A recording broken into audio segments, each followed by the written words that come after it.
Off a brand new fire truck that you guys brought up, 30 days old, and you're up here in Scott Valley protecting structures out on the... If you notice on our history of our rigs, traditions that we do have is we do have wood ladders, which is still very rare these days, but if you notice the beautiful gold pinstriping and the detail that you won't typically find on too many rigs, this isn't just stickers, this is hand done by an artist, and that's been a long-standing tradition of ours. It kind of makes ours stick out. We're pretty prideful of that. Because it's so dry and so hot, prevention is the name of the game. Key. Yep. You know, we're all pushing that message out, and that has to be it, because it's going to be us, you know, eventually that makes the difference as to whether or not we have these fires or not. So.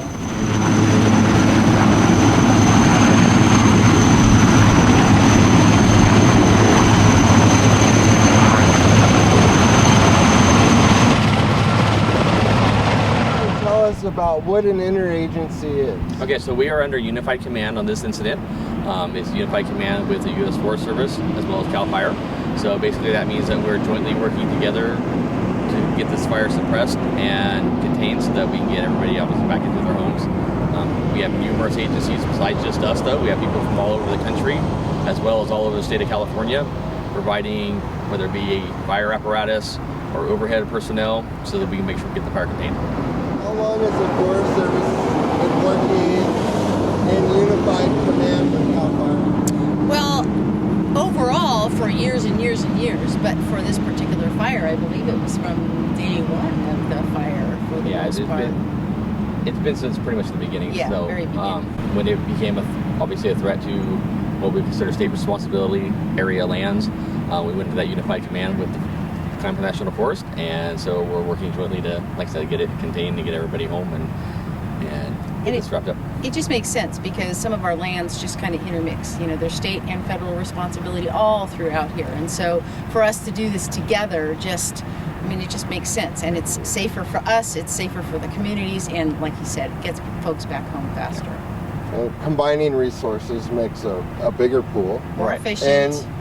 And it's the same objective from both. Right, so California has a master mutual aid plan. So basically it's, whether it's in the north or it's in the south, we're all going to go help whoever. If we have a fire in my unit, you know, then the resources are going to come up. We're up here in the north helping out Siskiyou unit in the Pasadena National Forest. And in return, if we have a fire, they'll come and help us. So it's all part of that plan to help each other out.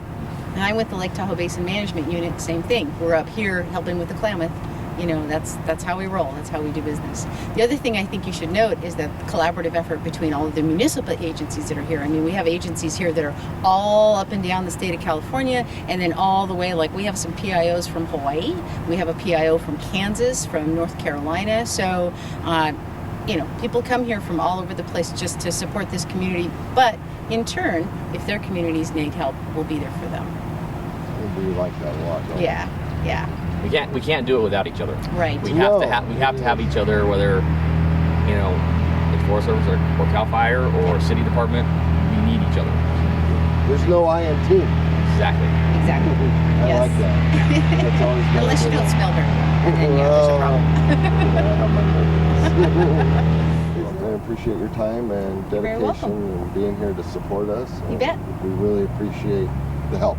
Yep. We definitely do. Thank you. All right. Thank you. You betcha. And here with Pasadena, a real neat opportunity here to show off a brand new fire truck that you guys brought up, 30 days old. And you're up here in Scott Valley protecting structures out on the Kelms Loop. Is this the area you've been in so far? This is the Kidder Creek Loop here. And this is primarily where we've been assigned since we arrived here on Tuesday. Our primary mission is structure defense and structure preparation in case the fire were to come down into this neighborhood. We're quite familiar with it.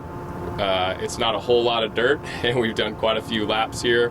We've made some personal contacts with the residents who are still kind of staying through the evacuation order and just prepping their structures as best we can, giving them some peace of mind, and really being here as liaisons to the incident if they have any questions, or if something were to come up throughout the evacuation warnings or as the weather changes, we're just trying to be those kind of good southern neighbors to you folks all the way up here. Awesome. We really appreciate it. So what's a little bit of history with the Pasadena and your new fire truck? Sure. So Pasadena actually has a really cool history with fire engines and fire trucks. We had the first motorized fire engine west of the Mississippi. It's a 1909 Seagrave, and it's actually in our museum. We have a pretty big parade on the first of the year. I don't know if you've heard of it. It's the Rose Parade, along with a pretty cool football game. Yes, thank you so much for coming out last year. Hope you enjoyed it. But in our downtown station, we have it in the museum, and it's just such a cool piece of history. Jay Leno actually tried to buy it and keep it in his garage. Very interested in kind of what came after that first motorized fire engine. So this is our newest fire engine. This is apparatus 2318. It's assigned to Station 34. We're kind of in the south central area of Pasadena. We're on Caltech property, which is associated with JPL, so it's a very unique location to be, and a fun partnership that we have with them. So this engine is really going to allow us to continue to protect and serve the community really in a more reliable way. It also has the latest and greatest in terms of NFPA features and regulations in order to keep us safe. What's that acronym stand for? It's the National Fire Protection Association. They come up with all kinds of standards in terms of our operations, standards for our equipment and our PPE, and of course our apparatus as well. So this is replacing a 2014 Seagrave that we used to have that is now going to another station. I will tell you that suspension is great on this thing. It is very, very fast. The AC works great, which is excellent out here in the hot, dry climate that we have going on. 104-degree after. Yeah, after you do a little bit of work out here, it's nice to retreat back to the cool AC. And I see that you guys spec these trucks for a multi-role. Yes, sir, that's correct. So Pasadena, although it's mostly a concrete jungle, we do have the wildland urban interface, which is a huge threat to a lot of Southern California for obvious reasons. So we have to take on that multifunction, all-hazard type really fire department, fire rescue, EMS service. So we say, you call, we haul. We're jacks of all trades. We show up with the four of us and all the equipment that's on here, and we do everything we can to figure out if your emergency, and if we can't do it, we're just going to call another truck with four more of us. But this thing, it does have it all, and we're just so happy to be in the latest and greatest, that's safe, that's really well thought out by our team within our department who goes and specially designs these. It can do, So structure, how firefighting, long wildland, all that. will your crew be together up here until you're switched out? Sure, so that's a great question.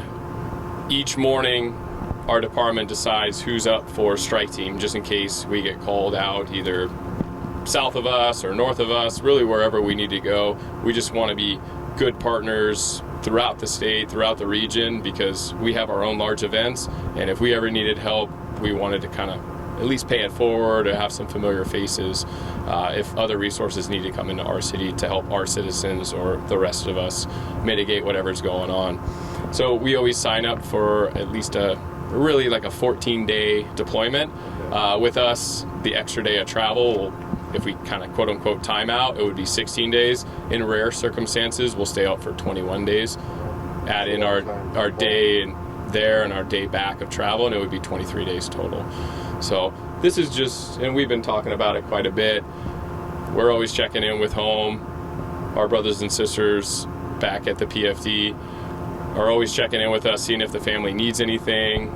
Luckily, they're close by, and that's really what kind of helps us do this. So we're the ones representing PFD up north, but everybody else down south is holding down the city and taking care of our families so that we can be here doing this, taking care of you.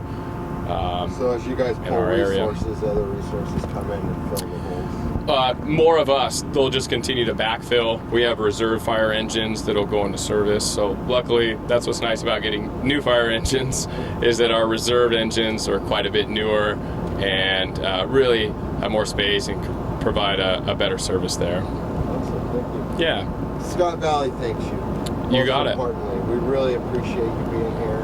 your family's letting you come up here and hang out in our glorious place. Sure, it's a beautiful place, and I will tell you, we definitely feel the love when we're rolling out of town and going back to base camp.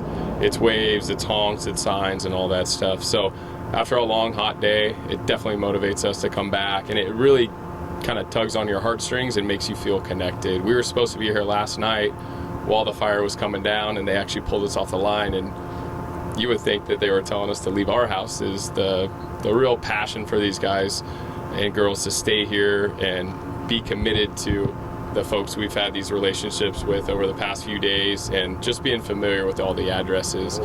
We started referencing people's houses by their first name. You know, it's so funny. Yeah, this is engineer Sean Catt, and this is firefighter Greg Harp, and kind of behind the camera there we have firefighter Ken Locke, who's actually, want to come up here, Ken? Ken's been on for 5 months now, and luckily he's got quite a bit of brush experience prior to this, so we've really been leaning on him as a good asset with the radios, technology, operations, and where'd you transfer all in from? those things. I was a FSA for LA County, so we Okay. did well then. A lot of brush. Would you Yeah. like to talk about some of your experiences in Yes, LA? he would. I've been there. I just did 2 seasons with LA County as an FSA at Camp 8 in Malibu. Okay. We were a heli-tac crew, so we would fly in, do a lot of initial attack on wildland fires. So just got my experience from being down there. And LA County is like, it gets hot, so we get a lot of fires, which is good. The winds. Yeah, definitely very windy. The Santa Anas, so yeah, just that experience.